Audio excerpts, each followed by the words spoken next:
Secrets and Spies presents Espresso Martini with Chris Carr and Matt Fulton.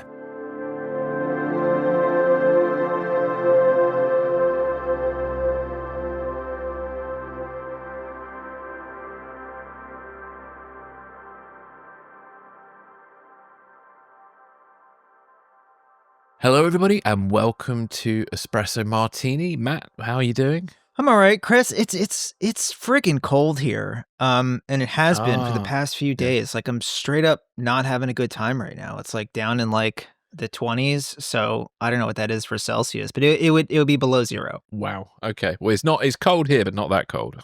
Yeah, it's below freezing and has been for a few days. Me and my cat we had some trouble getting going this morning.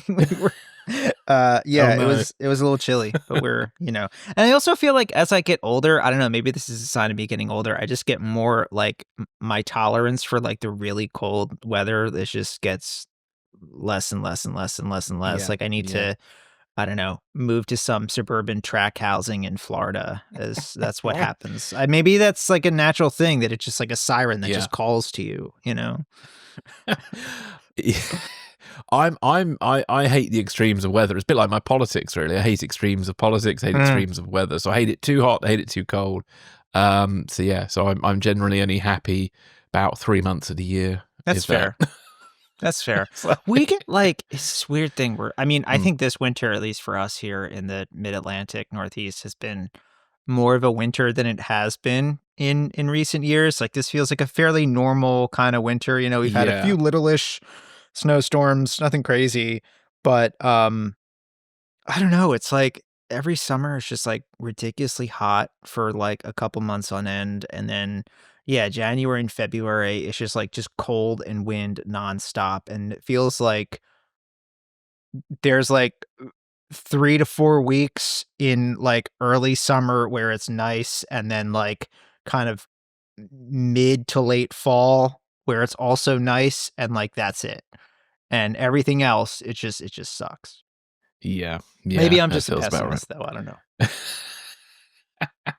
Well, no. Well, the thing I hate as well is the humidity. That's the thing, because I can cope with heat without humidity, but being in London, we get a lot of humidity, and I just feel like from about, to go get too much information out, but from about June to about mid-September, I just feel like I'm just permanently in a state of sweat. It's horrible. Yeah, it's horrible. Yeah, it's not fun. Yeah, and I hear it gets like that in DC from about May or something, doesn't it? And then, it gets pretty nasty and around these parts. Not fun. Fun. So, from our sponsors, was it Gillette deodorant? Oh dear, no. If only we were sponsored by a deodorant company, but there we go. Or at least one that cures sweat from humidity, I'd be happy. Maybe. There we go. Well, moving away from the annoying weather, today, it gets a little bit chilly because we're looking at Russian intelligence. So we're going to be looking at reports of a new Russian intelligence unit that has been sort of designed for covert attacks. Then we've got a Russian-linked Telegram channel that's been trying to incite violence in the UK, and that's based on a report from Hope Not Hate. Then we'll be moving on to listener questions and comments. So today is our episode where we've got listener questions and comments, and we've had quite a few. So I'm pleased we've got a nice little collection there. So thank you very much, everybody who participated in that. And I hope that it will become a regular thing. We'll probably try and sort of work into the last episode of each month a kind of listener questions section. So we'll figure that out as we go along. So, Matt, we will start with the story you picked out about this Russian unit called SSD.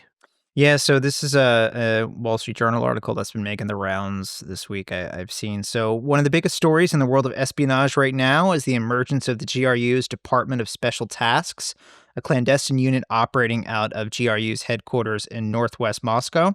According to the Wall Street Journal, this new division, known by its Russian acronym SSD, has rapidly become the nerve center of Russia's covert war against the West. Its operations include attempted assassinations, industrial sabotage, and even the recently uncovered plot to smuggle incendiary devices onto commercial cargo planes. Formed in 2023, the SSD is a direct response to Western military support for Ukraine. It consolidates elements of Russia's security apparatus, including elements of the FSB and the notorious Unit 29155. Chris should take a shot. Yeah. The GRU division behind the poisoning of Sergei Skripal in 2018 and the sabotage of a Czech ammunition depot in 2014, which we've talked about on here previously. Mm-hmm. Intelligence officials believe SSD operatives are responsible for a string of recent attacks, such as the attempted assassination of Germany's Rheinmetall CEO, whose company supplies weapons to Ukraine, and the arson attack on a Berlin factory that produces air defense systems. The SSD operates under broad orders from Putin, but its commanders, Colonel General Andrei Averyanov and his deputy, Lieutenant General Ivan Kasyanenko, are given significant autonomy to execute operations. Averyanov, a veteran of Russia's wars in Chechnya and Ukraine, is already wanted in Europe for past attacks. His deputy, Kasyanenko, is believed to have played a role in the Skripal poisoning and is also connected to Russia's paramilitary operations in Africa. Adding another layer of complexity, Kasyanenko is a Persian speaker who has worked in Tehran, where he reportedly helped facilitate military technology transfers between Russia and Iran, an alliance that has fueled Moscow's war in Ukraine. One of the most alarming revelations is the SSD's apparent attempt to target Western aviation. Last summer, operatives tested a method to smuggle incendiary devices onto DHL cargo planes in Europe. The devices ignited in transit hubs in Germany and the UK, but intelligence officials believe the real objective was to refine the technique before targeting flights bound for North America. The threat was so severe that National Security Advisor Jake Sullivan and CIA Director Bill Burns at the time personally contacted Russian officials, warning them to back down. Moscow, of course, denied any involvement. This raises urgent questions. How far is Russia willing to go in its covert war against the West? What does the SSD's growing footprint mean for NATO and European security? And is the West response, largely defensive so far, enough to deter further attacks? Chris, what do you think about this one? Yeah, well, from an intelligence and warfighting perspective, I can understand why the SSD was set up. Putin and his regime have a history of using violence against those who stand up to them, so a more consolidated agency that is able to benefit from using all of the intelligence resources Russia has to carry out campaigns of retribution and sabotage makes a lot of sense. With regards to sabotage in the West, Matt, you said a few weeks, was it a few weeks or a few episodes back that, obviously this is an understandable kind of consequence of war and that we need to be ready for such things. And, I agree, as much as I'm still against Russia doing such things, we do obviously have to be aware of units like SSD is an inevitable cost of war.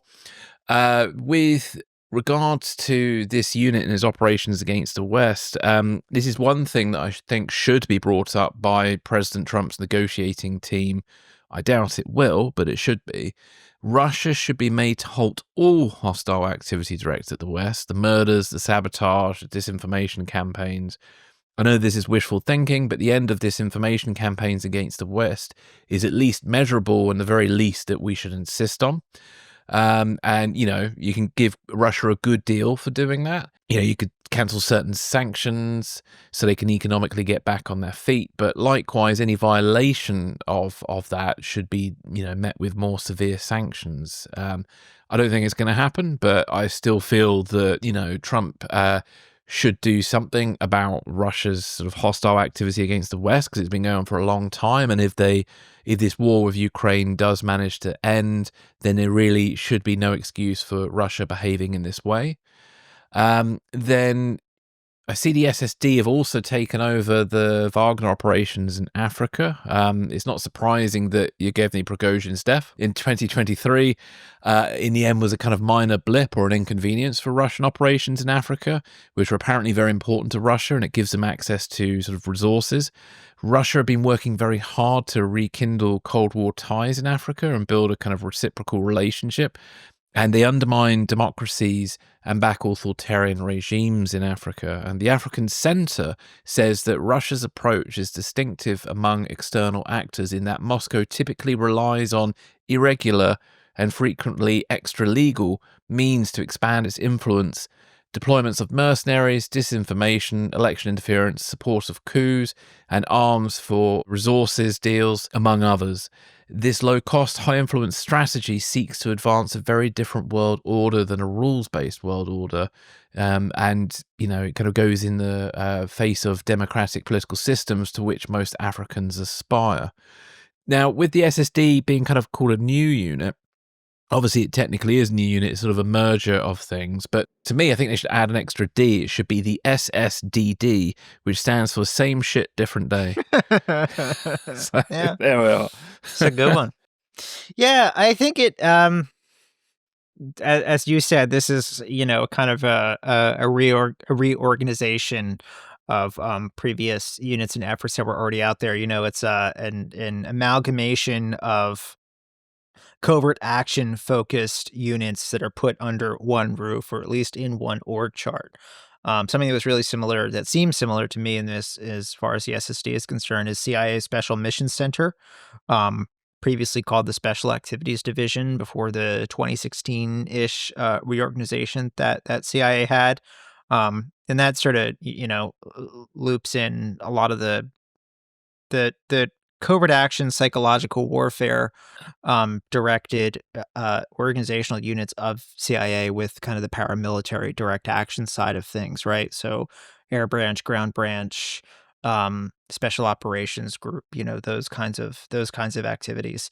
The SVR, Russia's foreign intelligence service that was kind of cut off from KGB's old first chief directorate, I believe it was, has had a paramilitary unit called Zaslan. Very little is known about it, but it's considered to be under the Spetsnaz umbrella, right? Which is Spetsnaz isn't like, and when someone says Spetsnaz, that's not like a specific organization, right? Like not like the SAS or something, right? Yeah. There's a variety of units across the Russian armed forces and the National Guard and the police services and stuff that are like special purpose Spetsnaz units, right? So it's more of an adjective than a noun, I guess you could say, right? But so Zaslan has been considered to be SVR's Spetsnaz kind of unit.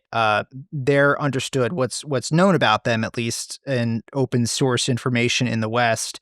They're tasked with the protection of Russian intelligence and diplomatic personnel overseas. So I guess you could say somewhat similar to CIA's Global Response Staff, or the GRS, right? They kind of do the same thing. I think they also have a bit larger, Zaslan has a bit larger remit also. You could perhaps consider them somewhat in the way of how the Special Mission Center at CIA or MI6's, where is that, Echo Squadron or the Increment, right? Is that the Increment? Yeah. Yeah, that's sort of tied to the SAS in some way, right?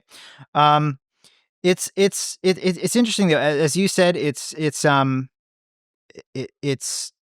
I think shows Russia's seriousness of sort of committing to hybrid warfare, covert action as a kind of overall strategy, right? And them trying to sort of make the organizational structures that kind of formalize that and make that make sense, right? Something also that I found interesting here is that a FSB special training center, it's called Espionage, was brought under the GRU's control here. So that, I think, speaks to kind of an interesting interpower dynamic between the Russian security services. FSB is very powerful. FSB is very large. And I would love to see behind the scenes what that was like, taking that part of FSB and moving it under GRU.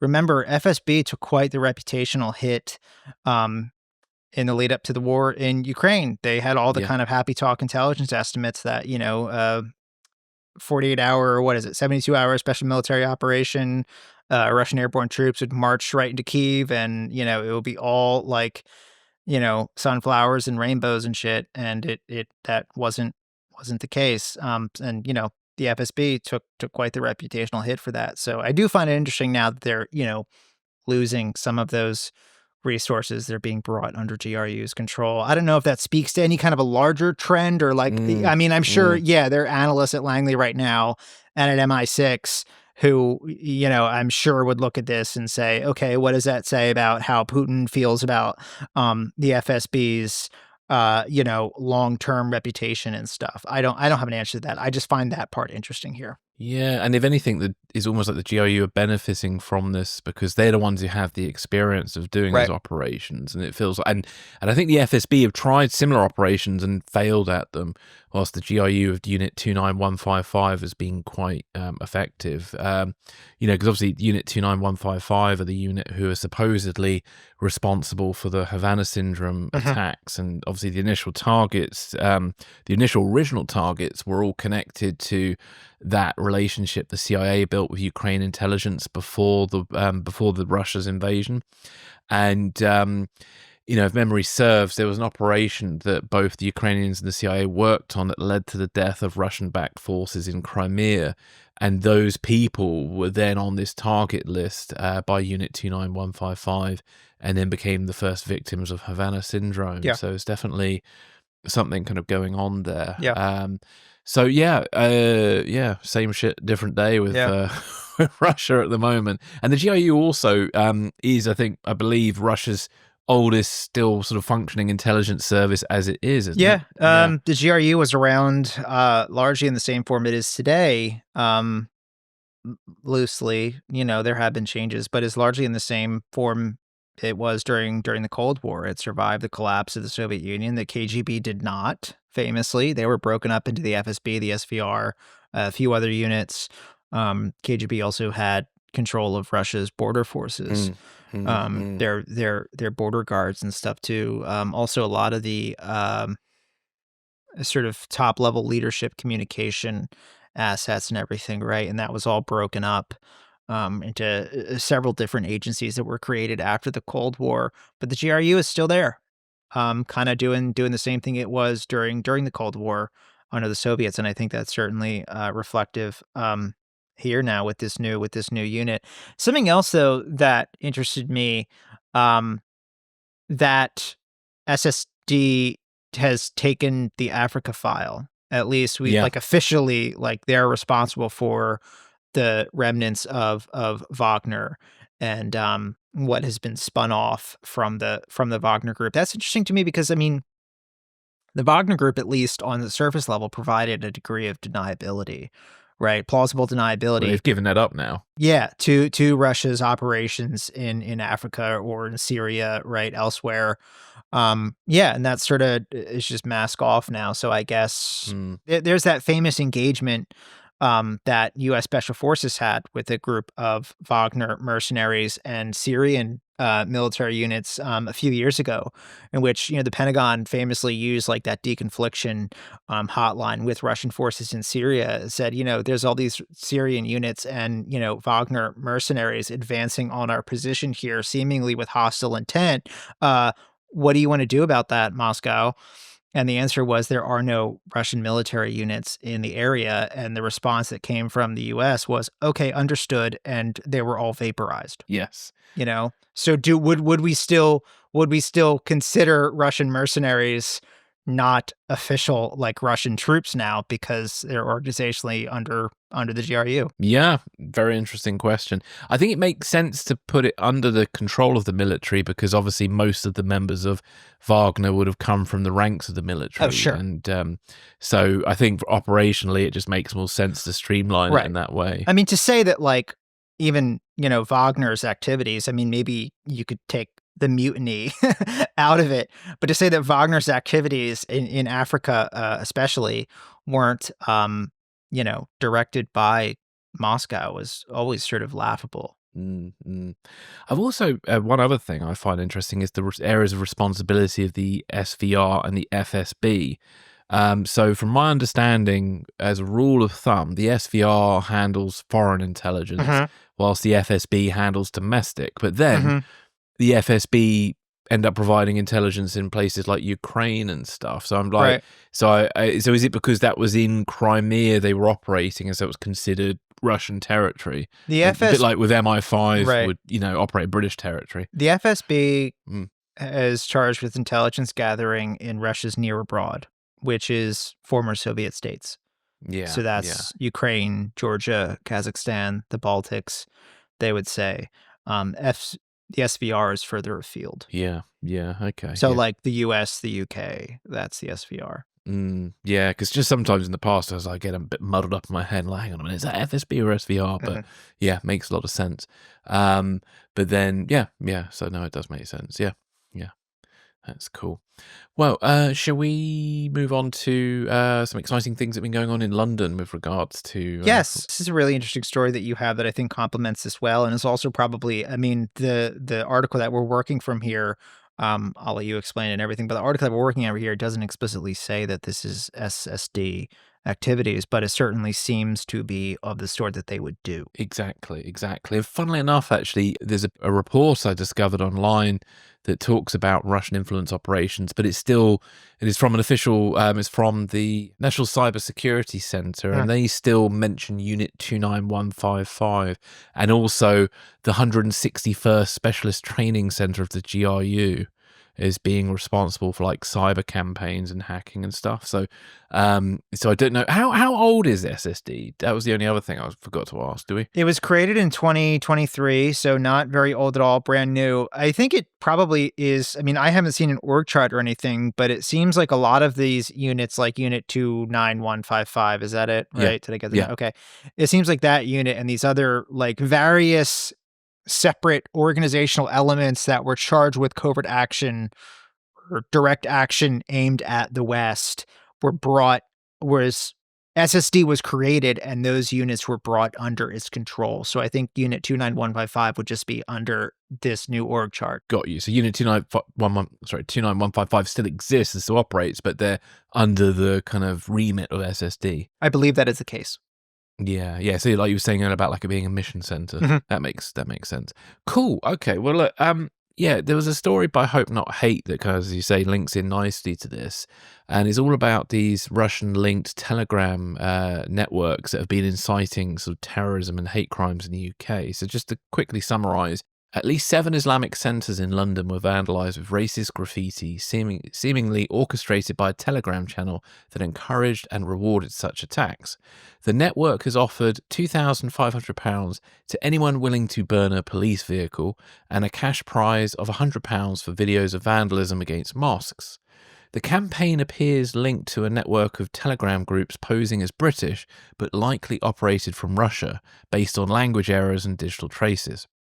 These groups provide not only ideological support, but also terrorist training materials, including guides on making explosives and firearms. The network has expanded, openly soliciting acts of violence and distributing extremist propaganda across European and Russian language channels. The investigation by Hope Not Hate suggests that this Russian influence operation is aimed at hoping to spark a civil war in Britain. That's quite a big aim there. And the determination to recruit British operatives to carry out violence against minority communities in the UK is obviously deeply alarming. So Hope Not Hate have passed on information to the authorities and are urging them to shut down the network and take legal action. It's unclear at this time what legal recourse is happening. I've not really seen this as of yet reported like in the like on the BBC or mainstream news or anything. Literally Hope Not Hate's article is the first time I've seen anything about this at the moment, but I could be wrong. I could have missed that BBC report or Sky News report on it, but I've not personally seen anything. But Matt, what are your thoughts on this? Yeah, I think to me, this Telegram network is a textbook example of how Russia weaponizes Western values. So openness, diversity, freedom of expression against democratic societies. The operation here exploits racial, religious, and social tensions, much like past Soviet and Russian intelligence operations aimed at the West. So few historical parallels. The Soviet propaganda during the Cold War that amplified racial tensions in the U.S., using the civil rights struggle to paint America as, hypocritical, racist, decadent, right? Operation Denver in the 80s, where the KGB spread the false claim that HIV/AIDS was a U.S. bioweapon to undermine trust in Western institutions, right? Laundering it through various newspapers and news agencies in the third world, right? And kind of letting it seep into the bloodstream in the West that way. We still see consequences of that today in many respects. A few more recent examples, Russian disinformation aimed at COVID-19, election interference, all of which just fuels polarization in the US and Europe. I think this network's tactics definitely align with, what we just discussed with this new GRU unit, the SSD. The reason why I think it squarely falls into that category is this isn't just spreading disinformation, right? That's a very kind of classic thing that we saw in like the troll farms that Yevgeny Prigozhin had running in St. Petersburg, right, during the 2016 elections here, But this is something different. It's recruiting Britons to commit real world acts of vandalism and potentially terrorism. And that shift from online trolling to direct incitement of violence, I think, is a major escalation in hybrid warfare. I think something that is potentially a question to ask then with this report is, do those efforts to recruit Britons to do that dirty work mean that the Russians don't have their own network on the ground that are able to do these things effectively, right? Like, are they trying to outsource this because it pulls at the fibers of British society, right? Inflaming those tensions, or are they outsourcing it because they don't have another way to do this stuff on their own within the UK? I don't have an answer to that, but it's something that stood out to me. A real question, though, will the UK and European nations facing similar operations just complain, or will they actually act? UK authorities have been handed the evidence. What will they do? Will Starmer's government take a hard line against those who act on Russia's behalf, Britons who act on Russia's behalf? These Telegram groups are useless if no one on the ground is willing to take action based on the propaganda and disinformation that they provide. And that's sort of the key here. If there are no Britons willing to look at these messages and take action based on what they're claiming, then there's just more noise online, right?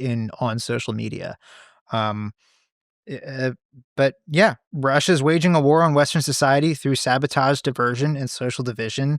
The question's not whether Russia will keep doing it. They will. The question is whether the UK and Western allies will make an example of those who help Moscow's agenda. And to me, that also includes public figures who play along with it, wittingly or unwittingly. Yeah, I agree with you on that. It's interesting but not surprising that these Telegram groups are set up just after the race riots last summer that were experienced in the UK. Now, you mentioned about the recruitment of Brits to kind of carry out these attacks, and there is a new National Security Act that came out in 2023 that is designed to deal with British people who do get involved in stuff like this. So in April 2024, 2 British men were charged with helping Russian intelligence services in a suspected arson attack against a Ukraine-linked business in London. Then in August, that went up to 7 arrests connected to the same crime. And one of the suspects, a 20-year-old man named Dylan Earl from Leicester, pled guilty to one of the arson attacks against a Ukrainian-linked business. And Dylan Earl was the first person to be charged under Section 18 of the National Security Act of 2023, which was introduced in response to the threat of hostile activity from states targeting the UK.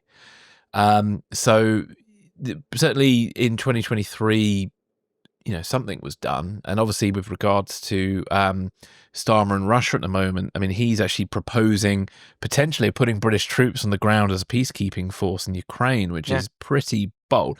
Whether that will actually happen or not, I don't know, but it's a pretty bold statement from a British Prime Minister. And he also set up I think 100-year kind of pact with Ukraine not long ago. So it's, I think he's still taking it very seriously. I think it's certainly that speaks to the degree to which he's willing to put UK forces and UK resources on the line to actually back those things up. Yeah, I think that's important. Yeah. So, and there are obviously concerns at the moment in the UK about whether our forces are kind of have the ability to be able to stand up to Russia if a push came to shove. It's a very good question because there's been successive cuts to the British Armed Forces for years that have decimated them. All the services are, imperfect at this time, and different gripes depending on which service you're dealing with.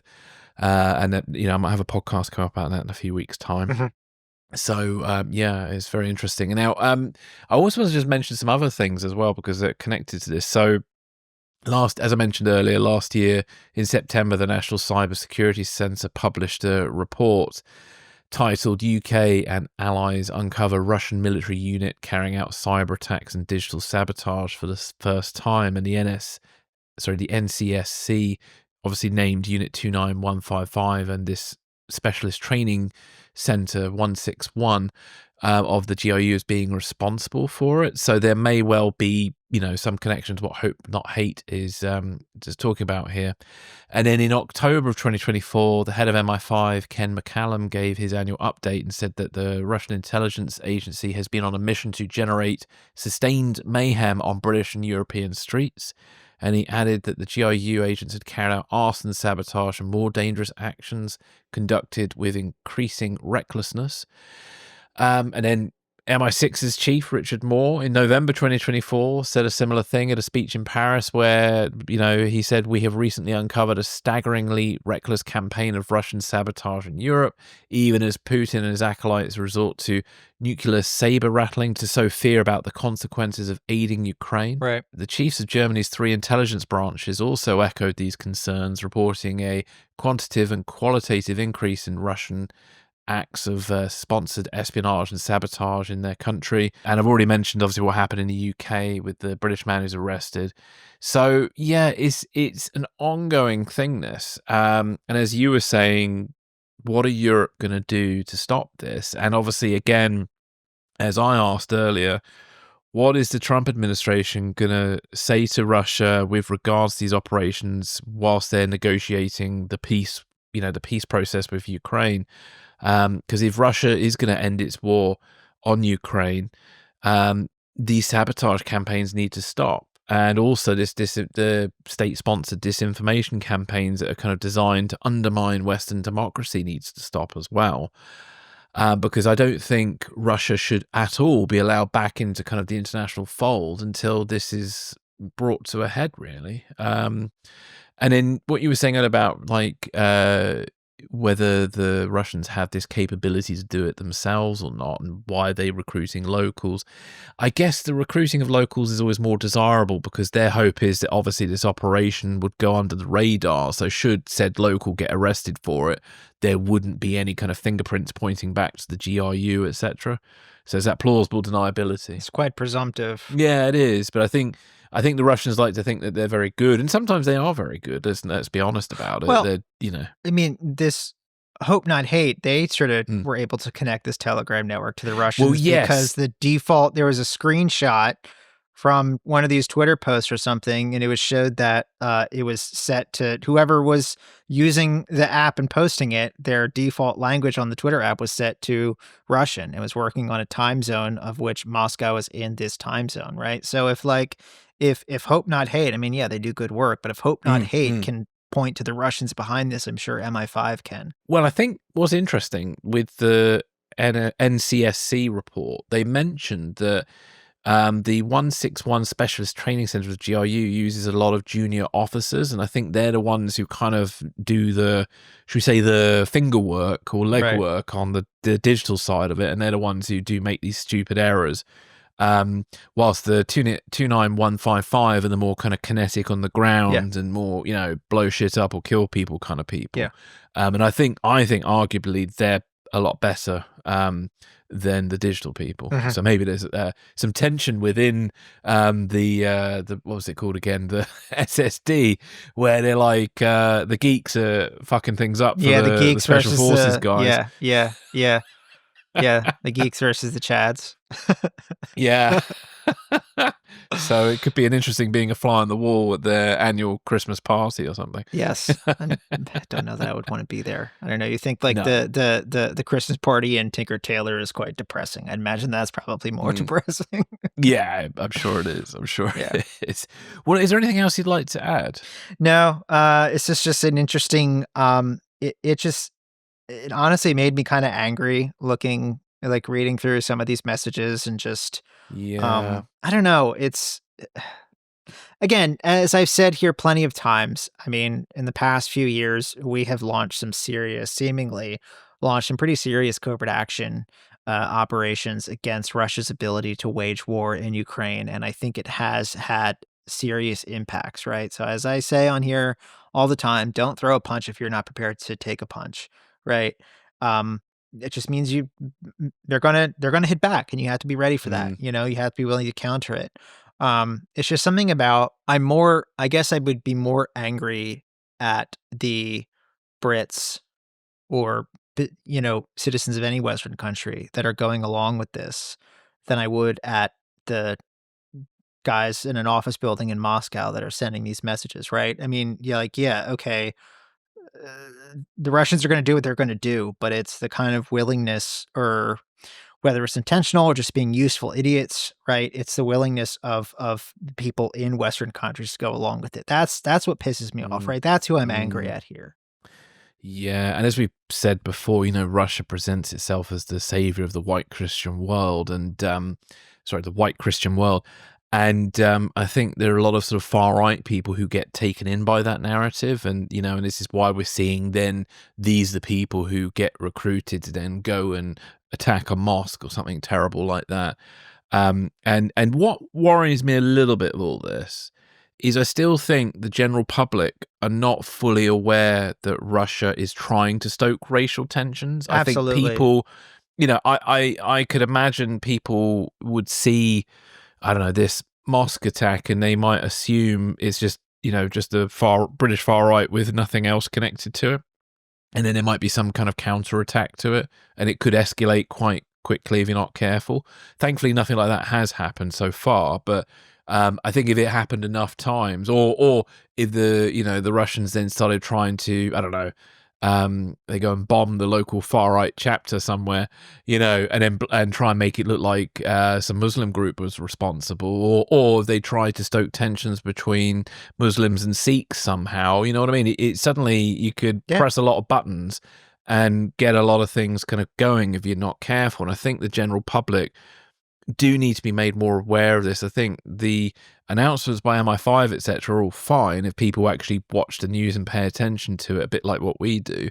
But I think a lot of the time, general people are not aware that this is even a reality. And this is what concerns me, because it makes society very vulnerable to this thing.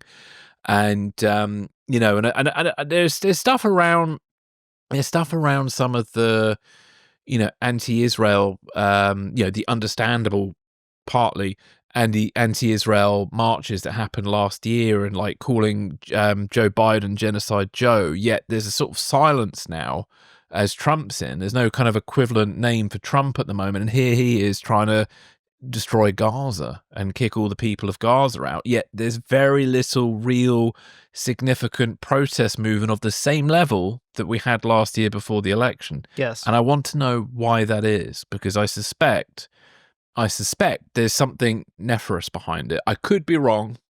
I have no idea, but I have a feeling that there's something dodgy behind all that.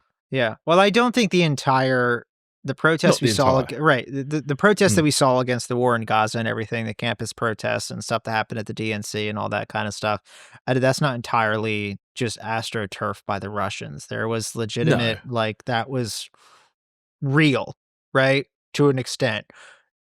Did the Russians, the Iranians, outside actors try to exploit that and throw gas on the fire and everything and manipulate stuff to create more perhaps damaging or embarrassing images to the administration, everything?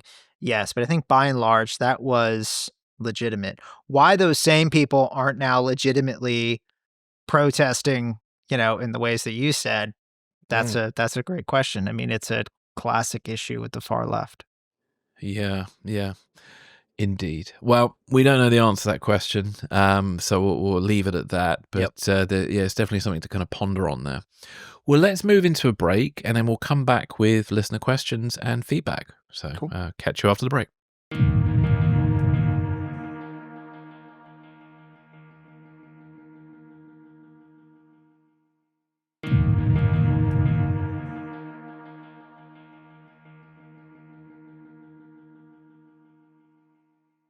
Well, welcome back, everybody. So our next piece is listener questions. So I'm going to kick off with our first one from Ben in Los Angeles, who's asked, What are your thoughts on the dilemmas of counterterrorism actions like bombings, assassinations that may eliminate a target but create a new wave of enemies? So that's quite a big question, actually. But Matt, Yes. what are your thoughts on that one? Yeah, well, hi, Ben. Thank you for your question. Greatly appreciate it. Happy to answer it as best I can. It's a tough one to get your arms around. I think I thought about this morning with my coffee when me and my cat were still kind of like, shivering because it's so freaking cold here. Um, I would look at it in a couple ways. First, I would look at it in terms of like, I mean, the question is like, the dilemma is based on like, okay, you eliminate this terrorist leader, but the actions in which you use to eliminate said leader creates bigger problems and headaches down the road, right? I think is kind of the gist of what the Mm, question is. mm, So to start, I would look at the question of tactical success versus strategic impact, right? So killing a high value target can disrupt operations in the short term, but it doesn't necessarily weaken the broader terrorist movement that this person represents, right? So the US campaign of drone strikes against Pakistan in like the 2010s and stuff, they killed a whole bunch of key leaders from groups like Al Qaeda, the Haqqani Network, the Taliban. Yeah, but those groups adapted and persisted. It also really, I think, poisoned our relationship with Pakistan and pushed them further to China, which is strategically harmful in the long run. So, yeah, to that point, are we solving a problem or just managing it? Right. I think this also. I'm gonna relate this back to in the more contemporary sense what we're talking about with mm. the drug cartels in Mexico potentially, right? Yeah. I think this also kind of feeds into the conversation we had last week. Um, then there's the boomerang effect, right? Are you just creating more enemies? So targeted killings can sometimes inspire new recruits and fuel radicalization. Israel's assassinations of Hamas and Hezbollah leaders over the years have removed those figures as threats, but they've also led to revenge attacks and hardened oppositions. An example of that I could offer is the 2024 assassination of Hamas founder, rather, Sheikh Ahmed Yassin. Israel eliminated this, founder of Hamas, but the attack sparked massive protests, increased Hamas's legitimacy in Palestine and amongst the Arab street, and escalated a bunch of violence. His death led to waves of suicide bombings and the rise of more militant Hamas factions. So, does eliminating one leader create 10 more? I don't necessarily have an answer to that question. It really kind of Mm-mm, depends on the mm. context around it, right? But Yeah. it's a There's no factor, one rule. right? Yeah. Then there's the war on terror paradox. You have large scale counterterrorism efforts often start with clear objectives, but they evolve into endless conflicts. Look at Afghanistan. Started as a counterterrorism operation, became a 20-year war, ended with the Taliban back in power. Iraq. U.S. withdrawal created a vacuum that led to the rise of ISIS, partially.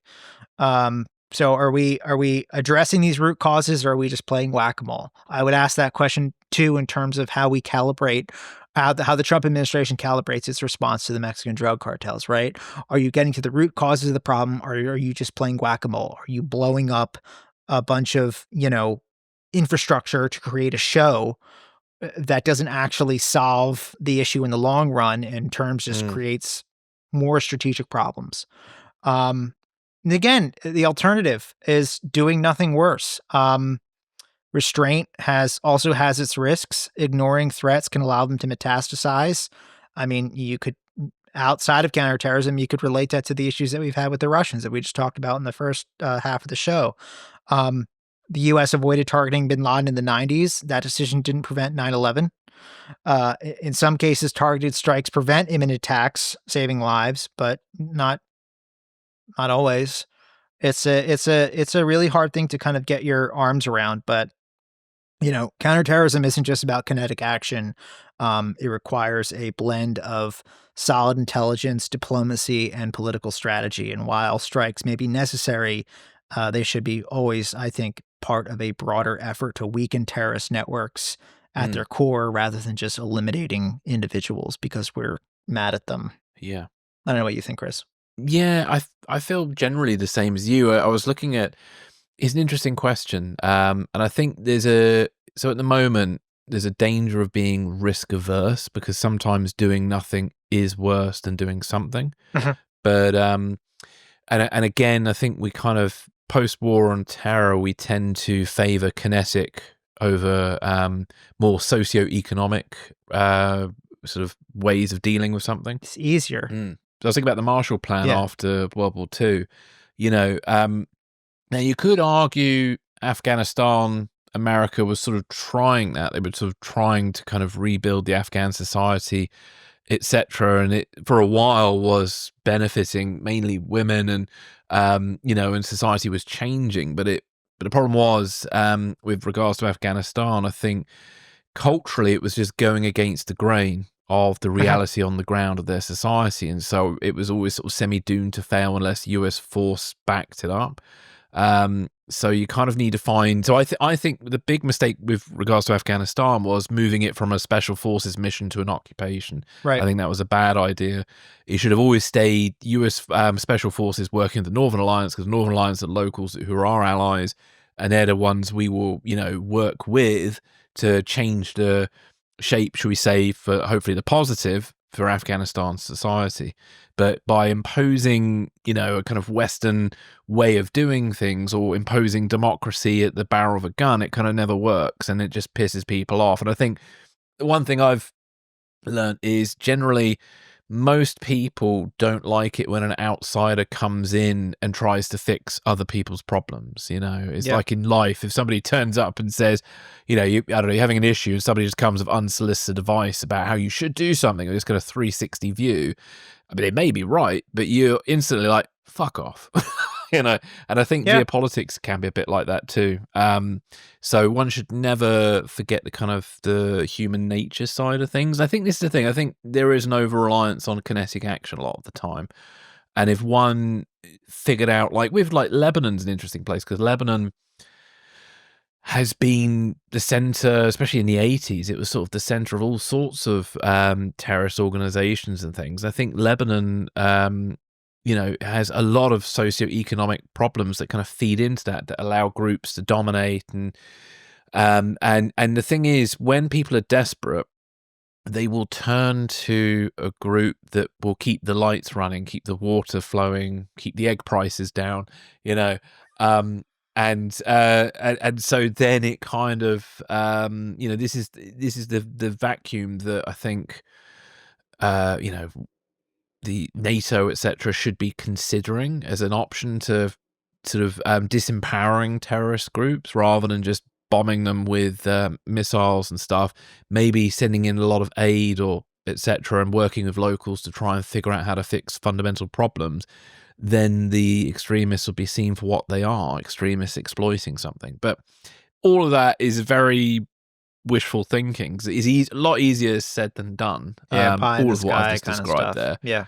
But at least should be tried. And I was thinking of the end of Charlie Wilson's War, the movie. I don't know whether in reality this happened, but I remember Philip Seymour Hoffman's character is one of my favorite on-screen spies. Is sort of just he said that you know, basically something on the lines of that they messed up the follow-through of Afghanistan, because obviously the Mujahideen toppled the Soviets, but then America, once they toppled the Soviets, kind of like, we're not interested in Afghanistan anymore, and walked away, when in fact he felt they should have stayed there and helped rebuild that society. And instead it created a vacuum and allowed the Taliban to go in, a bit like what you were saying earlier with ISIS. So I think those sort of socioeconomic issues need to be taken more seriously. And I think there's an aversion to kind of socioeconomic holistic sort of methods of dealing with crisis and so on. It's also difficult, I think, just to your point there about, you know, kinetic options being always ranked ahead of the perhaps more difficult and nebulous effort to get to the root cause of these issues that cause the problems that you need the kinetic option, that you need the kinetic option to solve, right? Of course. The problem is a lot of I think it's inherently seen as easier, at least from the outset, to just throw a missile at it, you know, or a JSOC task force, you know? At least on the balance sheet when these operations are being drawn up, that's cheaper and quicker. Well, yeah, because Afghanistan will come up as an example of the billions you wasted trying to rebuild a society that just turned on you and fell apart within 30 minutes. Yeah. Right. Okay. So if you're in Camp David in the week after 9/11, right, when Bush, Condi Rice, Cheney, George Tenet are all sitting up there at Camp David and they're sort of, have this war council and they're plotting out the invasion of Afghanistan and what became the war on terror, right? What they're looking at, what they planned, was a lot cheaper and quicker than what they actually ended up doing. Right? So they're planning, hey, we're going to send CIA and special operations forces into Afghanistan, and we're going to work with the Northern Alliance to rout out al-Qaeda and the Taliban, and we're going to get bin Laden, and it'll be over by Christmas, and that'll be great. And then we can sort of move on to address the root issues of terrorism elsewhere in the Middle East, right? Perhaps is what they were thinking.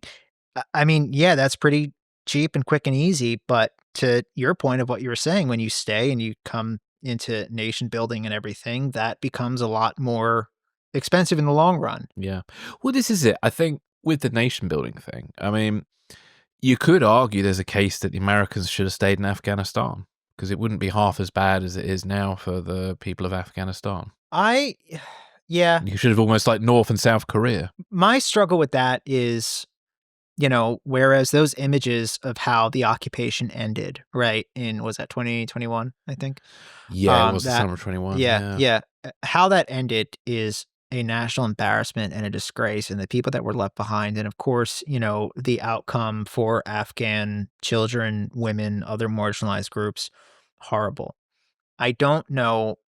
And ultimately, I think Biden's instinct here, I think at a point that, how long do you, once you have a government that is just feckless and corrupt and unable to stand on its own and hold the country, has no national mandate to hold the country, do you just stay there in perpetuity just because you want to avoid the displeasure of what will happen when you pull out? I mean, I think I've related on here on the show before that, you got to a point where you had service members, 18, 19-year-old kids, service members being deployed to places, forward operating bases that their parents, their father had served in when they were born, still being shot at, still dying, that's not right. That's not sustainable. Yeah. No, but then look at Korea. You still have US service members there, and that's we're not being shot at in Korea, though. Not at the moment. Not at the moment. That could change. Right. The Korea situation's always it's a bit like a volcano waiting to go off. It's like it's a bad idea to build a resort near a volcano because one day it will go off, and I feel like that with North and South Korea. And the Americans are almost just firefighters in waiting. But it's definitely as imperfect as it is. At least it's given some peace to South Korea. But the South Korean government is also not the Afghan government circa 2020, 2021. No. Culturally, there's a lot more similarities between the American approach and etc. And back to my earlier point, really, not to talk myself out of my own point. It's like, I think if you culturally impose something on a totally different culture, it just never works. It's doomed to fail. Yeah. Unless you take the kind of communist approach and believe that it takes 100 years to change a society, because by then there'd be nobody left to remember how it used to be. Right. Well, if you... Which is not good, by the way. If you let's say, okay, South Koreans, this had a conversation, let's say South Koreans looked over the fence, over the DMZ into North Korea and said, yeah, they got a pretty good system there. I think they got it figured out. I think we should live the way they did. No size of an U.S. occupation force could prevent that, If South Koreans didn't want to be a democracy, no amount of U.S. power could prevent them from not being a democracy anymore. We can't want it, and this is true of any country, Afghanistan, South Korea, whatever, or even the U.S., right? We can't want it more than they do for themselves. Yeah, indeed. Well, I think we've covered that. Is there anything else you'd like to add? Or tough question, but good question. It was, but thank you, Ben, for that. And because I know, Ben, believe I remember correctly, you were saying your brother was in the services. So obviously, he has been on the front line of all these sort of things. It's obviously very easy. I always feel bad because I'm not from a services background, so I always feel like it's very easy to sit at my desk and talk about these things. I don't want people to think I'm being glib or anything about all these risks, because we do take a kind of very big perspective on things.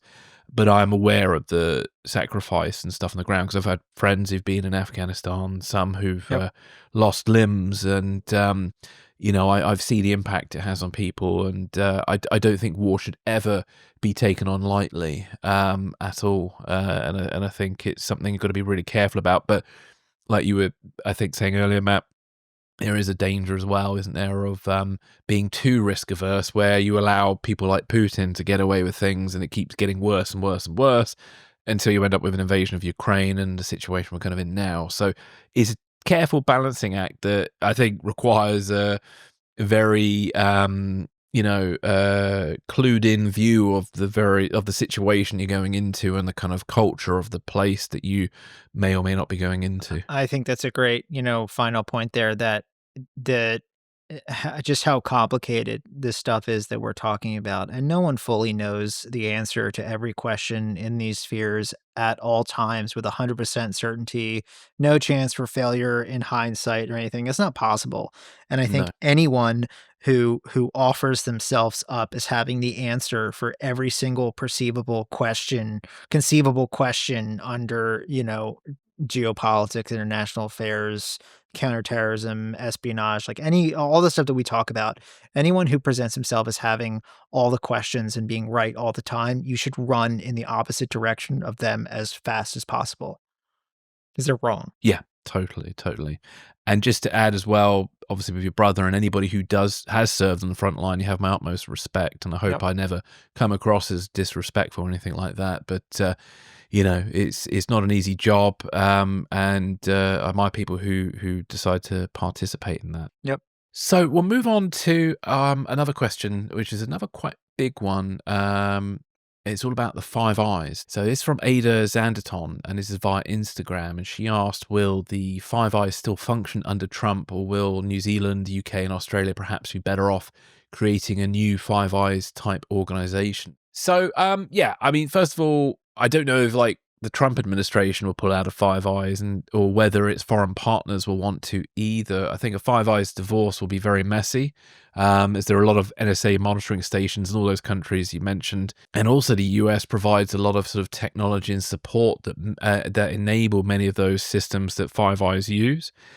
I think the other issue may also occur in which Five Eyes partners might not want to share certain types of intelligence with the US, and I suspect again that's rare. But every country, especially Britain, do keep critical information sharing to a minimum. So, for example, it'd be very unlikely MI6 would willingly give out the list of whoever their Russian assets are in Russia to every Five Eyes member, because there's been many a situation where sometimes low-ranking people in the Five Eyes community have, like in Canada was one example, it was a low-ranking naval officer who shared an awful lot of information that compromised a few systems and stuff. So I think, all the intelligence services would be very careful to keep certain critical information, especially information that relates to their national security, to themselves. So I know there are people online who are concerned about Tulsi Gabbard, and I share those concerns.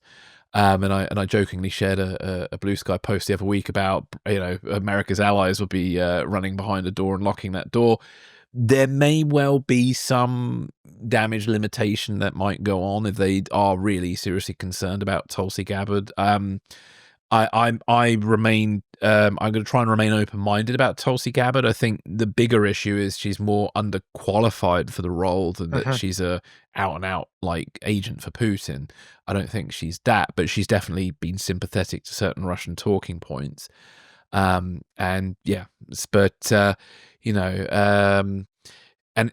other thing as well, I think it's sad that we are in a situation now where we're having to worry or think about there could be an end to Five Eyes. Because only a few years back, the Biden administration, we had AUKUS, which is all about strengthening submarine capabilities with Australia in the Pacific, and it's a good example of kind of the US leveraging its technological know-how with allies and working with them to bolster mutual defense. And I kind of think Five Eyes is a bit like that as well. And I think it would be very foolish of the Trump administration to mess with it. And I think the intelligence community and people serving them in it will fight tooth and nail to defend the Five Eyes relationships on, both foreign and in the US. So yeah, those are kind of my sort of ramblings about Five Eyes. But Matt, what are your thoughts on all that? Yeah, this is also another really good question and quite a pertinent one. I would definitely like to look more into this in the future in upcoming episodes and stuff. I have one in mind in particular where I think this is a good question to ask. But I mean, so Five Eyes as an intelligence alliance is formalized under a multilateral agreement called the United Kingdom, United States of America Agreement, or UKUSA. A kind of odd way of pronouncing it that doesn't quite feel right to me, but apparently that's what it's called. Yeah, not to be confused with the Japanese mob. Yes. Yakuza. Yes. Quite different. Quite different, but not nearly as many tattoos. Or fingers being removed. Exactly. So there are underpinnings of the alliance in international law and the agreements that have been signed between all the parties involved.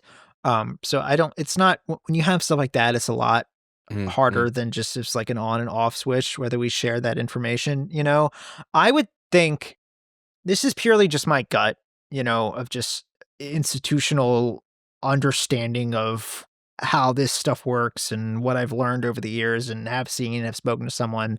I don't have active current knowledge that this is the case right here and now. Again, I said I want to look into this a bit more closely. My gut, though, would say that I think once you get out of the C-suites, the command decks of these organizations, right? And you get down into the liaison postings that really govern these partnerships, whether that's in embassies in DC or London or Canberra or Ottawa or Wellington, right? Or if you get into the actual operations centers where this sharing actually takes place, whether that's like Fort Meade or in Hawaii, Menwith Hill, Bude, Scarborough, Pine Gap, right? Or even up at like CFS Alert, way at the top of the world, literally at the top of the world, has how big this thing spans, right? I think if you got into those operations rooms, I think it would look very normal. I think I think those relationships, that the information sharing and stuff, the kind of, the stuff that makes Five Eyes actually function on a day-to-day basis, I would bet it looks no different than to how it did a couple weeks ago. I mean, you're talking career military and intelligence officials, civil servants. I don't think it's any radically different at all given the past few weeks, and I wouldn't really expect it to. Whether that's, whether that means that Five Eyes shifts to also include more intelligence sharing between European services, that's certainly a potential that could come out of the next few years. I don't know that it would be necessarily a bad thing. Although, I mean, if I'm an executive at a French intelligence agency, or let's say the GCHQ or something, I mean, and I'm thinking about fully opening the taps to, let's say, Germany, in a way that is unfiltered in that exchange of information between GCHQ and NSA, right? I mean, AFD could be in the German government within the next few years, So to act like, okay, well, there isn't complete ideological alignment within the transatlantic relationship anymore, therefore Europe should just focus inward on itself. There isn't ideological alignment within Europe either. No. Well, no. Europe's is full of countries, that are completely different and have deep histories, and no disrespect to the United States, but states are different. They aren't countries. They're all theoretically a part of the same country, obviously with some minor caveats here and there, differences between North and South a little bit philosophically, but generally you're kind of the United States, Yeah. within reason. Yeah. So yeah, I mean, long-winded way of saying, I think when you get down to the nuts and bolts of Five Eyes and stuff, and if you walked into Menwith Hill or Bude or Pine Gap or something, I think these are professionals that are focused on the job, and the political Sturm und Drang at the top per se. I would be surprised if it reaches down to that level. Yeah, indeed. One recommendation I can give you with regards to the Five Eyes relationship in New Zealand is that the NSA monitoring station in New Zealand is in a place called, they nicknamed Spy Valley, and they have their own, there's a really Yeah. cool wine brand called Spy Valley, and they make great Sauvignon Blanc. And I drove through Spy Valley not long ago, and it was, well, my wife did the driving, I was the passenger, but we went through Spy Valley, and it was great. Did you get us a sponsorship with that winery? If not, why not? I've been trying. I have emailed them a couple of times, but yeah, and sadly, we didn't get a chance to go around it because the day we were in that area was New Year's Day, and they were closed that day. So yeah, but we did drive past it. Unfortunately, the NSA monitoring station is not as exciting as it was because they've taken the golf balls off. Because the technology's changed a bit, that now I guess they don't need those golf balls anymore. So it just looks like. Do they have the dishes there still? That the golf balls cover up? No, they didn't have anything like that. So it was really weird. So it was just buildings. So I'm not quite sure what tech that they're running there at the moment. So yeah, unless they're doing renovations or something. So yeah, cyber stuff or the cables. Maybe. I think that technology. But I like that. I think one rule with Five Eyes with the monitoring stations, even if golf balls not needed anymore, they should keep them because they look cool. They do look cool. They do look very cool. And it's always interesting when you drive past one. There's a few in the UK. You drive past and you're like, oh, wonder what that's monitoring, etc. It's all quite interesting. So yeah, especially when I was a teenager, I used to love that. In certain parts of Hampshire and Surrey and stuff, you see these things, you're like, wow, what's that? So yeah. Well, let's move into a break.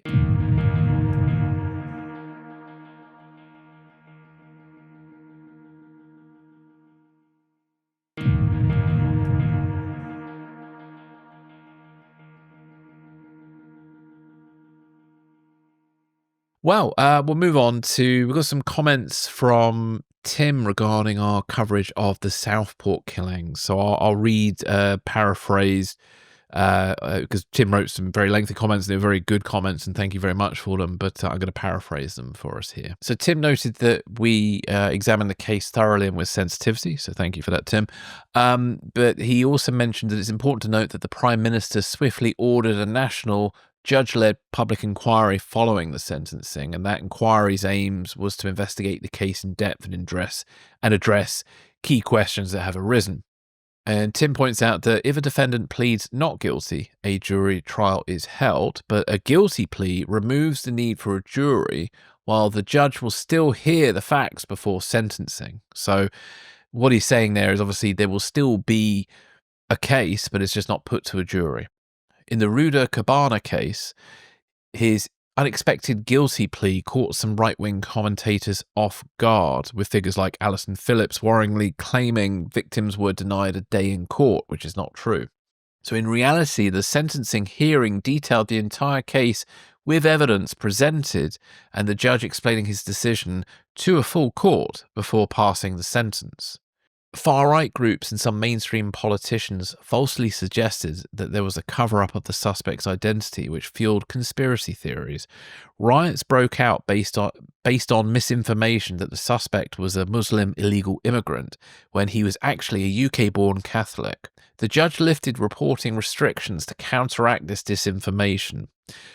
But figures like Tommy Robinson still spread falsehoods whilst evading legal consequences, and politicians like Robert Jerrick used the controversy to appeal to far-right sentiments despite the facts being publicly clarified. So, yeah, so thank you very much for that, Tim. Yeah, I mean, it was a very messy case, the Southport case, in terms of the public discourse on it. And, when when a case like this happens as well, I mean, the police and the Crown Prosecution Service obviously have to hold some information back because they're worried it might sort of perjure or influence a jury, because obviously, if you are going to go to court and a court in front of a jury, the defendant has a right to an unprejudiced jury, which obviously easier said than done. So certain information always gets held back to stop the jury being prejudiced, or at least or the defense team claiming that the jury are prejudiced in any way against the defendant.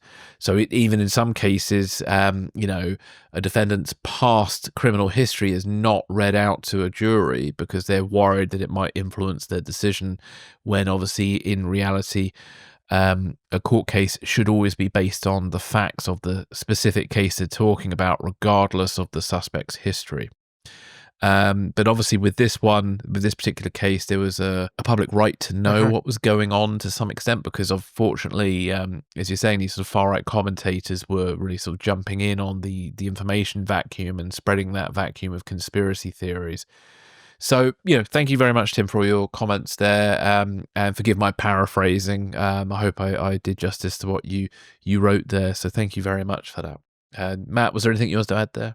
No, I don't. It was a very useful perspective that Tim had. I mean, it's certainly a story that hasn't been covered that much in the US. So to hear what he had to say, that was great. Really appreciate it. Thank you. Yeah.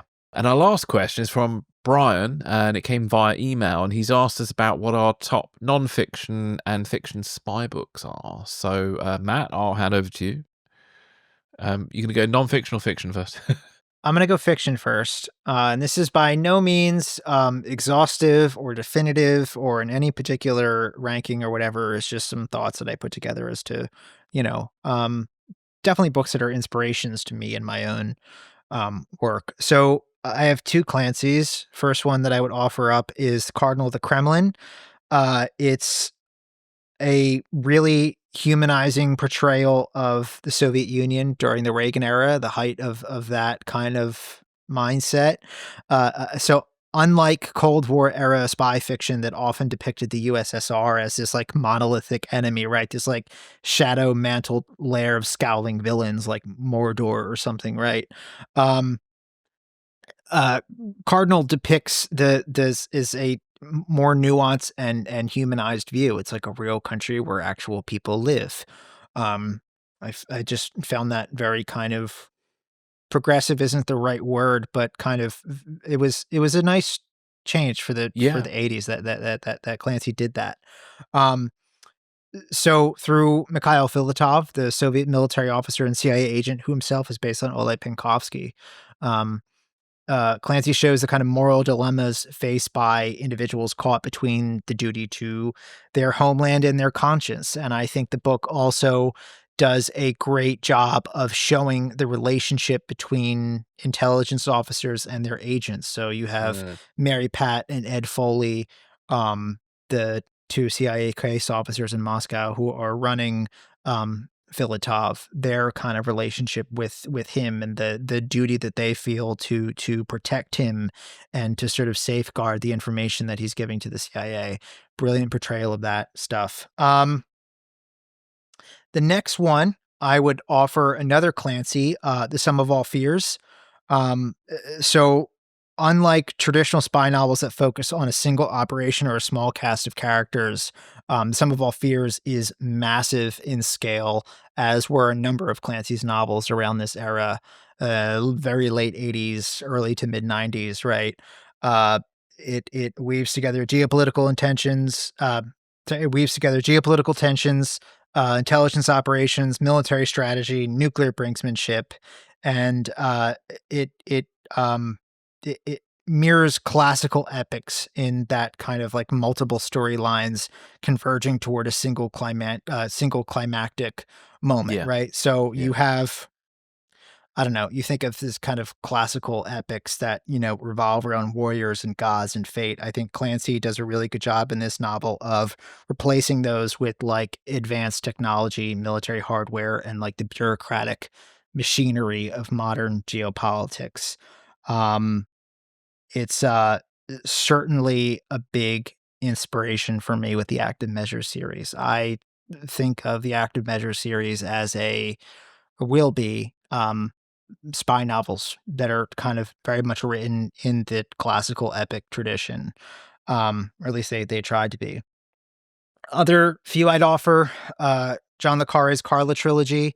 So yes, Tinker, Tailor, Soldier, Spy, The Honorable Schoolboy, Smiley's People.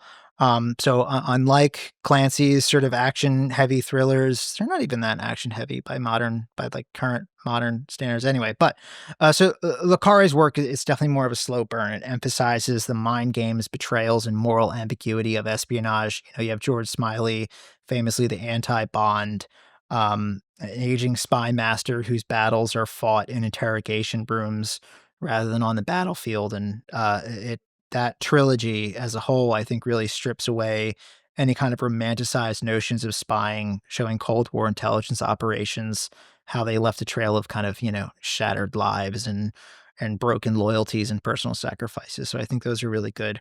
One more for fiction, Graham Greene's The Quiet American, a favorite of mine, set in 1950s Vietnam. Captures the early seeds of American intervention in the region and how intelligence work is sort of an inseparable part of foreign policy there. You have Alden Pyle as a naive, dangerous American, represents idealistic interventionism versus Fowler, cynical British journalist, and embodies European disillusionment. Really great stuff there. Love that one. As far as nonfiction, and then I'll hand it over to you, Chris. Just a couple, just looking over the shelves that I've really enjoyed over the years. There's H. Keith Melton's Spycraft. So that's all about the history of CIA's OTS, the Office of Technical Service. So they, basically like Q Branch, right? You can think of them.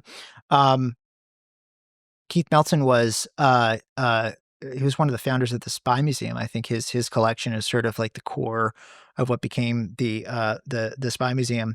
It's also Ronan Bergman's Rise and Kill First. Really, I think the best and fullest history of Mossad, of Israel's Mossad, and their various operations over the decades. Using kind of kinetic direct action against Israel's enemies. Really great stuff there. Sean Naylor's Relentless Strike, I would also offer, is kind of like the finest history of JSOC yet written. Really just, it's not espionage in the classical sense, but I think it's a core part of, the tip of the spear side of the stuff that we talk about, getting into this kind of the blacker side of things.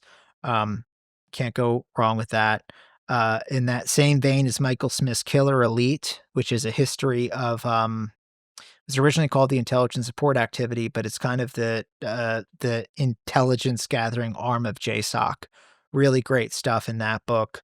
Also, Neda Bakos is The Targeter. It's sort of her bio from her time as a CIA targeting officer. She was deeply involved in the hunt for Abu Musab al-Zarqawi, the head of al-Qaeda in Iraq, during sort of the worst days of that insurgency. Really great stuff there. I enjoyed that a lot. It's also Jeremy Dunn's Dead Drop, which is a history of Oleg Penkovsky and his involvement in the CIA and the Cuban Missile Crisis, the role that he played there. Great stuff. Would recommend that a lot. There's also a series that I would recommend. I'll explain why. But so Jeffrey Richelson, who was a senior fellow, he passed away in 2017, but he was a senior fellow at George Washington University's National Security Archive. And for many years, he published a series called The U.S. Intelligence Community. The last edition, the 7th edition, was published in 2016. And it's a really good, it's technical, but not too technical. I think if there's anyone in the audience who really wants to study like the nut and bolts of how the U.S. intelligence community functions, whether that's through org charts that they gathered through FOIA requests and just kind of all the steps of the intelligence cycle, looking at different intelligence agencies inside the U.S. intelligence community, how they're organized, why they're organized that way, what each sort of part of them does. I think it's really kind of the best book out there for that. I read an earlier edition of it. I think it was the 5th or the 6th edition. Read it cover to cover. The summer I was interning in Parliament in the House of Commons. I read it on the tube on my trips in and out every Brilliant. afternoon. Kind of, I don't know, weird to read that cover to cover. But yeah, really, really great book. The 7th edition is the last one that was published in 2016. And I've said a few times, I would love for some enterprising intelligence scholar out there to pick up that mantle and publish new editions to that series. I would love to see it continued. Yeah, because the last one was published in 2016, so it's a bit dated.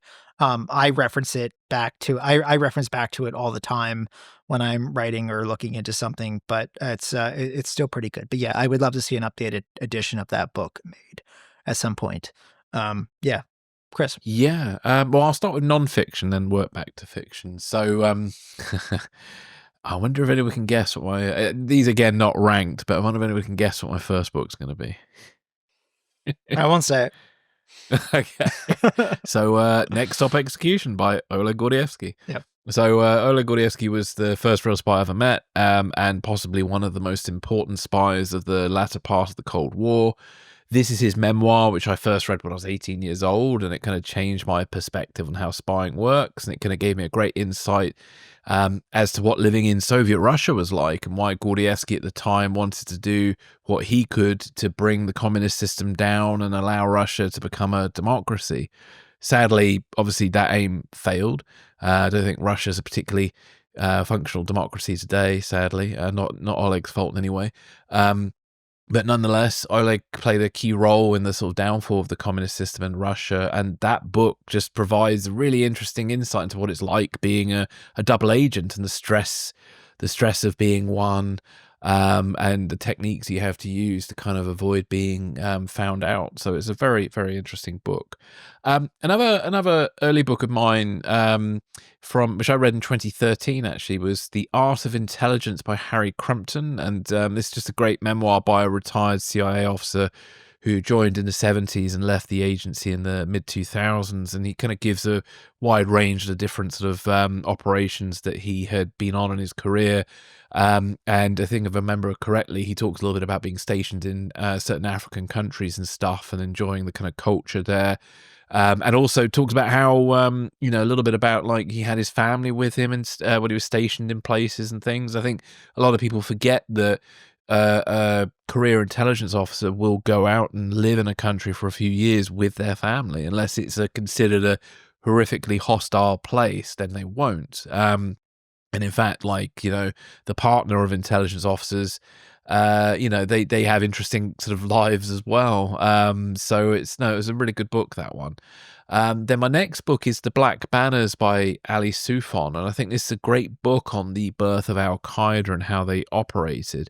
And Ali Soufan was one of the FBI's first Muslim special agents, and he worked out of the New York field office under John O'Neill, who headed up the FBI's first task force against Al-Qaeda. And John O'Neill famously was sadly killed in the 9/11 attacks because he had been forced out of the FBI and ended up becoming the head of security of the Twin Towers.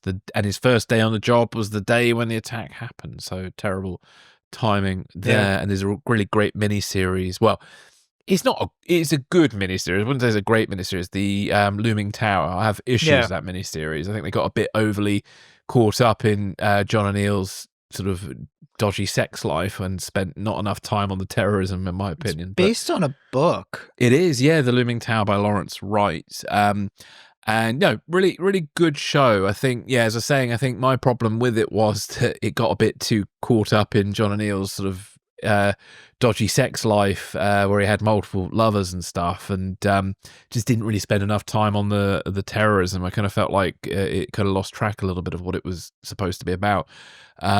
That was sort of my feeling of it. But The Black Banner is a fantastic book. If you ever want to learn about the kind of origins of Al-Qaeda, it's a must read. And one of the takeaways I got from it was how Al-Qaeda was, in the early days, very desperate to be taken seriously so they could get more funding from wealthy donors.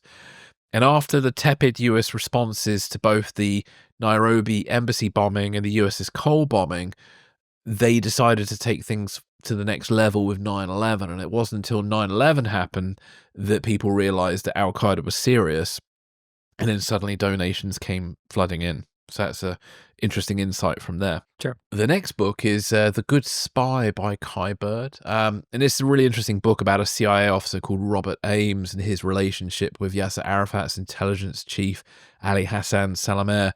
And it's the true story behind my favorite spy novel, which I'll bring up in a minute. And it provides an interesting insight into kind of the CIA's counterterrorism efforts and covert diplomacy in the Middle East during the late 70s and early 80s. Obviously, Ames' sort of relationship with Salameh was slightly controversial, but it's what the CIA do. You can't always talk to, everybody you want to. And they kind of found a mutual respect for each other, because that's the interesting thing. When you are sort of dealing with, should we say, people who you feel are sort of unsavory, if your job is to recruit them or at least get them on your side, then you have to find common ground with those people. And this book talks a lot about that, and it's very interesting. And these two men did sort of find a common ground and built a sort of mutual respect. And then Ames, unfortunately, was killed in the Beirut embassy bombing of 1983.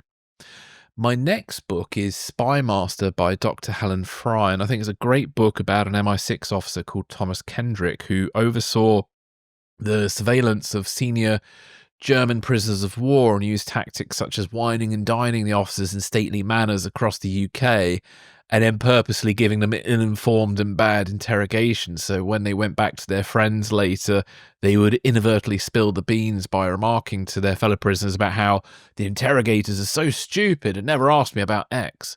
But they were all being listened to. And so obviously the bugging operation would pick up on whatever this thing was that the Germans has said that they hadn't been asked. And this bugging operation with with a team of German translators may well have shortened the war, and it certainly saved Britain from a rocket attack in 1943. So, very interesting book. And also, actually, one other thing I picked up was it gave a different perspective on Chamberlain and this appeasement of the Nazis. Apparently, according to Dr. Helen Fry, Chamberlain was briefed by MI6 and was asked to find a way to delay starting the war with Germany because Britain wasn't ready. And so, Chamberlain is often seen and used as an example of appeasement, and he took a big reputational hit over it, but it might be that he was encouraged to do so by MI6 to kind of give Britain time, and that puts a new perspective on things. So that was from Dr. Helen Fry. So very interesting book, Spy Master, and I did interview Dr. Fry a few years ago, and do recommend checking it out. So my favorite sort of fiction books, I'll just go through them quickly because we're getting a bit out of time now, but Agents of Innocence by David Ignatius. So that's the fictional story of the good spy. And I love that book, and I learned a lot about sort of agent recruitment and things. It's all about the relationship of a CIA officer and trying to recruit someone, and I found that really interesting. Then, Matt, I got a similar one for you, Tinker Tailor Soldier Spy by John le Carré. My favourite book of John le Carré's, though, is actually The Constant Gardener, but I wouldn't class that as a spy book, even though there is an MI6 character briefly in it.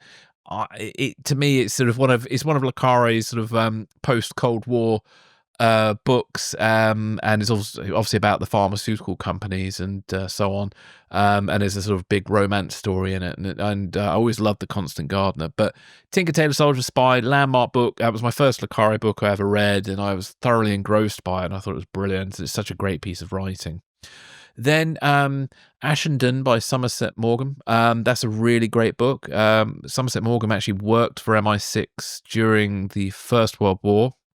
And apparently there are some chapters of this book he was ordered to burn because Ashenden was so realistic. And Ashton's all about an MI6 operative during World War I, sort of doing various sort of missions across Europe, and it's a very interesting book. So allegedly there are some chapters that are missing from that book that may have been burnt and will never be seen again, or they may be hiding in an archive somewhere waiting to be found. A book that I sort of found kind of fun, but I still was sort of informed by things, was The Deceiver by Frederick Forsyth.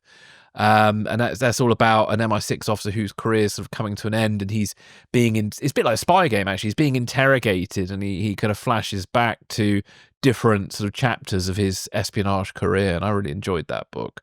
And in my final book, Damascus Station by David McCloskey, I think that's a really great book. It gives a kind of modern take on what it's like to be a CIA officer stationed in the Middle East. And, David has a lot of, respect and love for Syrian culture.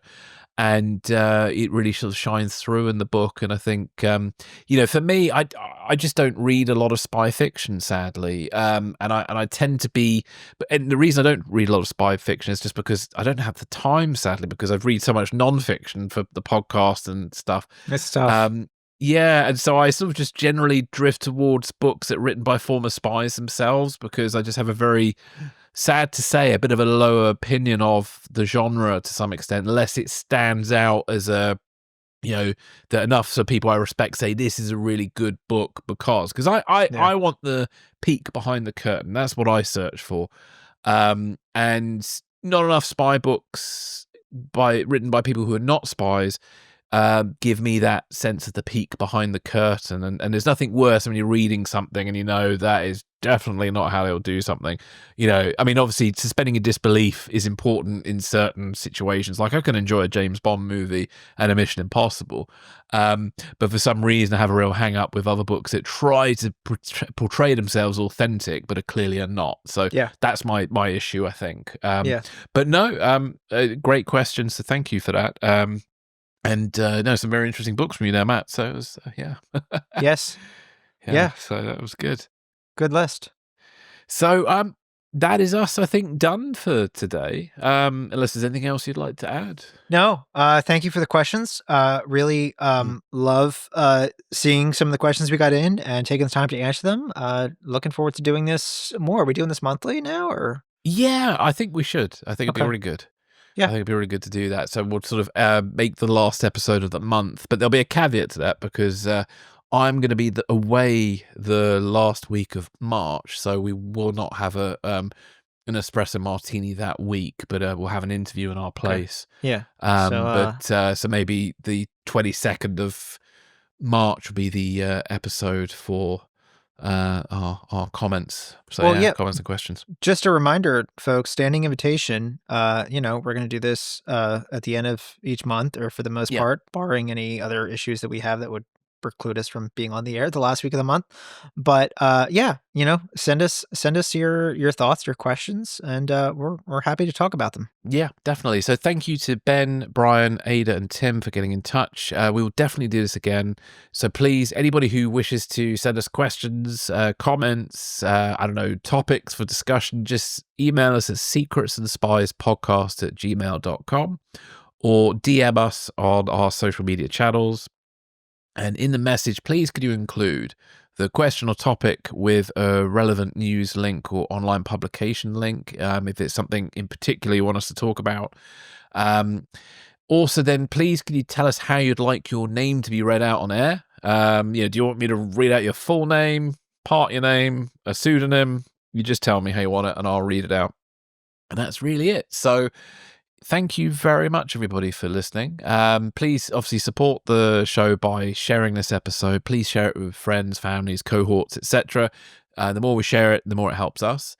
Also, if you want to go ad-free, we're on patreon.com/secrets and spies. You can also buy merchandise from our Redbubble shop. So that's in the show notes, the link to that. Also, we have a YouTube page, so if you want to look at us on YouTube, you can. Hello there if you're watching. We are now on YouTube. So again, just type in Secrets and Spies podcast to YouTube and you'll find us, but there is a link in the show notes. Connect with us on Blue Sky, Instagram, Facebook, or Spoutable. And you can follow both myself and Matt personally on Blue Sky as well. So that is everything. So Matt, you up to anything exciting this weekend? No. I am staying in, working on the usual stuff I'm working on. It's too cold for me to be out and about. Yeah, fair enough. Fair enough. What about you? What am I doing? I'm going out for a nice roast lunch on Sunday. So I'm looking forward to that. May or may not be seeing a movie. Last Sunday I saw the new Captain America film, which is called not Brave New World. It was the other title, or is it Brave New World? Yeah, that's it.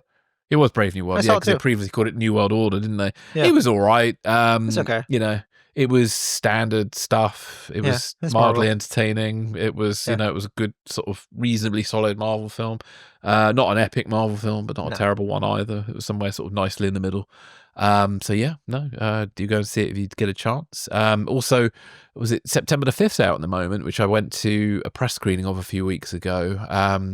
And that's a very interesting film all about the Munich Olympics attacks and the journalists, well, the sports journalists who ended up kind of covering it live on the news. So they were kind of out of their depth, and it's all about how they kind of handle it. And it's a really interesting film. So definitely worth checking out September the 5th as well. But yeah, I think that is us for today. So thank you very much, everybody, for listening. You Thank take you. care, and we'll catch you next week. See ya. Bye for now.